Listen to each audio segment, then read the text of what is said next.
value arbitrage. I found it on a YouTube video about, social dynamics, and it changed my life. And it's literally the inverse of what you were saying about understanding what makes people upset. It's also and it's different triggers for people. Is what makes people happy, what drives people is different triggers. Some people are very money driven and they don't care about feeling, they don't care about whatever. You want to get someone to do it, put the right number in front of them and they'll do it. And if you have a friend who's like that and they don't have a great character, that can be a red flag, because it's like there's potentially a price point they can sell you out for. But that's not the point I was getting at. For example, for me, I am money driven. I think like in a 21st century capitalist economy, even if you didn't want to be, cost of living crisis will make you. But I'm a lot more legacy driven. And I'm someone who probably has left like a lot of money on the table doing really boring and uninteresting things just because I can't force myself to do it just for a paycheck. It's just not how my brain works. If you come to me with something and you're like, yo, this is my idea, this is my project, and it's mad innovative and pioneering and it's never been done before, or it's going to make a crazy impact, now you've got me excited, because I'm a legacy guy. I want to break barriers. I want to do what's never been done. I don't want to just come and do a podcast because people podcast. I'm like, how do we create a custom platform to put game out there for young people in a way that hasn't been packaged before? That's the stuff that drives me, right? And for some people, it's, contribution. I am a contribution guy, but like, for example, like I potentially might struggle to work on a vision that isn't mine. And so I always find it quite surprising when people reach out and want to like come and serve the vision that we're working on, because that's not my natural state. But some people don't want to be at the front leading, taking risks, taking heat. They just want to contribute to something and they want to serve. And all they ask is that you're grateful and feel valued. And so if you come to someone with the opportunity, like, hey, like we can lead this whole thing and make history, they're like, yo, I don't want that stress. But the idea of like, I get to contribute and be a part of this family and we're doing this thing together. And you did it naturally, intrinsically.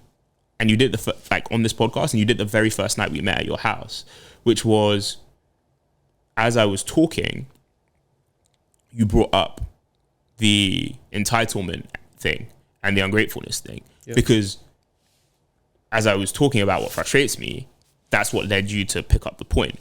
It's the same way. People's communication, what they say, and their body language, like, gives you the clues. So any good salesman, like you don't really talk when you meet a prospect or you meet a new person. You just have to ask a ton of questions. You have to and listen and be attentive to what triggers people. And actually you can do this for free in terms of like, you go on someone's LinkedIn, if they're a big enough person and they have like a PR trail, they have articles. I never go for a meeting with someone that I want to like become a mentor, have as a partner investor, and I haven't read every single article that's available on them and listened to every single podcast. Like I'm dead serious. There's tons of people who I've met who are, it's like the Dame Dash thing. People are like, oh my God, that's the most poignant Dame Dash interview I've ever. It's like, yeah, because I've read every single article that exists about Dame Dash, and I've watched pretty much every podcast he's done pre-2022, just out of love and inspiration. And then the day I accidentally got the opportunity to podcast with him, I gave a killer podcast because I knew him. I understand how his mind ticks. I understand where we're similar, where we differ. And I was asking questions that had never been asked because I know his full catalog and library, and I understand. And I was like, oh, nobody's ever asked that. And I've always been curious about that. And then the day that it came, there's like the Abraham Lincoln quote that I love, like, I'll prepare myself and maybe my time will come. It's not like a thing where I'm only going to prepare myself if... So like when you do know you have a meeting with someone, you know the time's going to come. So like the bare minimum you can do is like do the work. I think it's like if somebody has a book, they're taking the effort to write a book. You say you're serious about wanting to get value from them and learn from them and be mentored by them, and you haven't taken the effort to read their book before you've met them, then in my opinion, you're not that serious about the relationship. But if you do the groundwork of, hey, like I've read your article, I read XYZ. I mean, I literally had this situation on Friday night. I won't say who because it's like a live situation, it's confidential, and the relationship hasn't started, it may never start. Literally, there's someone like very prominent, there's a billionaire who's who's making a move that's prominent in the news currently. And I literally read an article about him this morning. Like my friend sent me the thing like, yo, have you seen this? And I hadn't seen it. I was familiar with the guy's company. I didn't know who the founder was. I took an hour out of my morning, read everything about the guy just because it interested me. Probably wasn't the best use of time. Like if like I should have stuck to my schedule really, but I just read everything about him. Cool. I go about my day, go about my meetings. 7 o'clock happens. I finish with our designer and one of my partners and good friends, and we're like, oh, we're hungry. And I was like, yeah, I haven't eaten today. Let's go to one of my favorite restaurants. I go to one of my favorite restaurants. Go to the favorite restaurant. Walk in. I turn to my left at the table I usually sit at. I see the guy's face. I'm like, this face looks so familiar. I didn't know where from. Anyway, I go about my business. I go sit downstairs.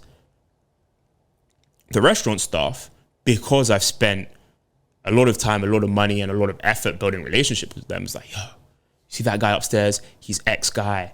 That Rolls Royce outside is his Rolls Royce.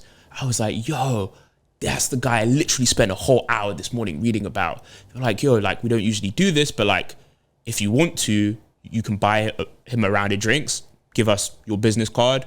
We're happy to make the introduction because you've invested in this relationship. We know you're a good guy. You're going to do whatever.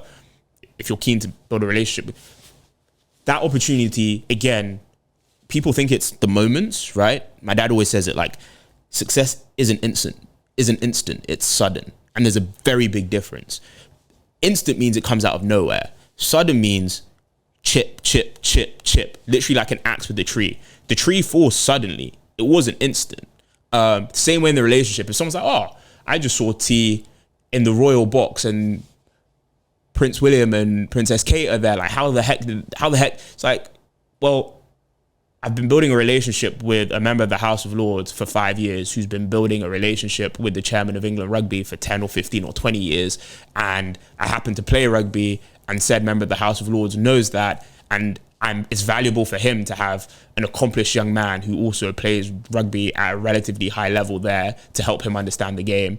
And it's an amazing opportunity for me to be at Twickenham for the Six Nations in the Royal Box. And I get there.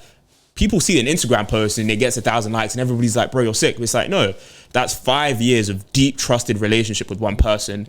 And I've accessed a privilege that's not my privilege off of the back of his deep trusted relationship with someone who's, IPO'd 3 companies, and they've been on a journey for 20 years. And that guy's 20 years has earned him the right to be the chairman of England Rugby, which is why we're in the box with the Royals. It doesn't happen overnight. And that success doesn't happen.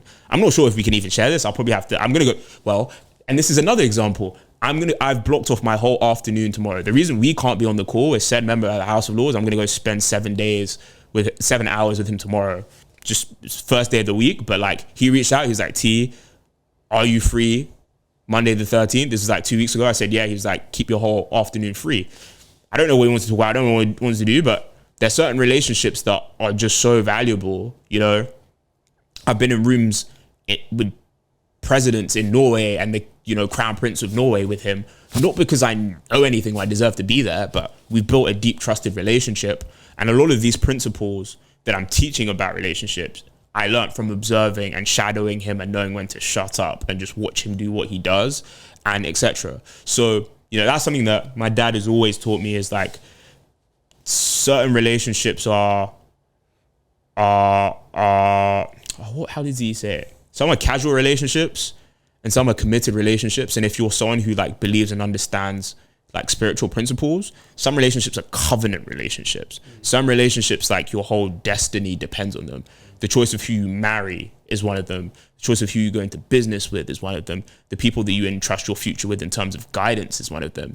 There's a principle that at least I believe in terms of honoring your parents, which is like, even if your parents are wrong, and this is one that I really struggled with growing up, even if your parents are wrong, they're your parents, they brought you into the world, they've seen life, they understand life. Even if your parents are absolute failures, and I don't mean that disrespectfully in like the economic sense or professional sense of the word, being a failure for 50 or 60 years teaches you a lot about life. There's just a level of experience in things you've seen and a weird wisdom that comes even if you're a failure. Like, there's a wisdom that comes with age, and I think that's a very African principle. We sometimes, like, there are negative aspects of that, but there is an honor and respect that should come with age.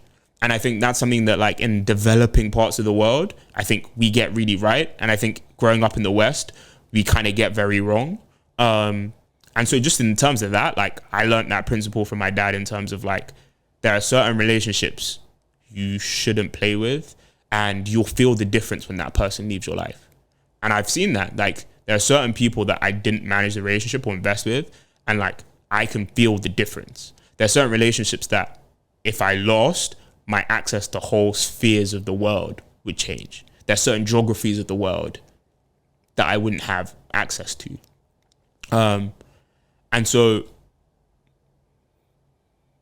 yeah, I think that's it, is really like realizing that it's also like, it's a compounding game, right? Absolutely. Like, it's easy now. I don't really have to try.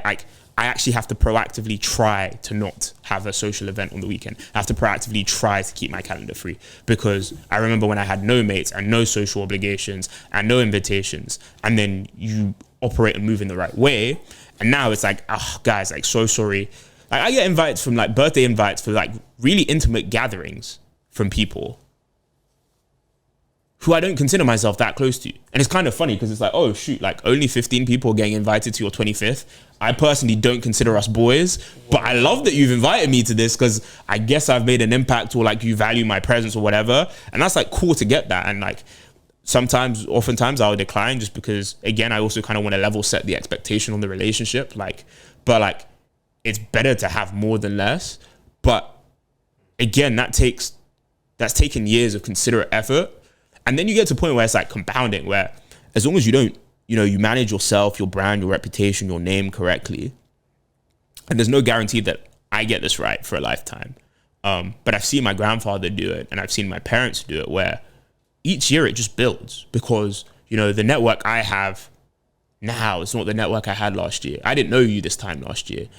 I hadn't been to the restaurant where I'm on personal number terms, cool, have fun. The restaurant example I talked about, I hadn't been there last year. It was literally Valentine's Day, February 14th, 2022. So 2 days from now, I've been going to that restaurant for 363 days. But like, they know me on a first name basis. One of my guests came to the restaurant on the Friday, and they just sent them straight to my table downstairs. The person didn't say the name. They just saw them and I was like, this is probably for Tony's table. They got it right, because I've been consistent about building a relationship there. And the dope thing about that is, once you get it right, dope people keep bringing dope people into your life. And usually, like, birds of a feather flock together. So there'll always be bad apples, but most people's circles are going to be high quality and tight. And once you've earned the trust to be in those rooms, then it keeps bringing it. And once you've seen to make one move, then you get the opportunity to the next move. Once you've handled one relationship well, you get the next one. Once you've got your first investor will probably bring you your next 2 or 3. But it's the grind work of getting to in the room for the first time, getting that first relationship, getting that first friend. And unfortunately, you just kind of got to do that grind.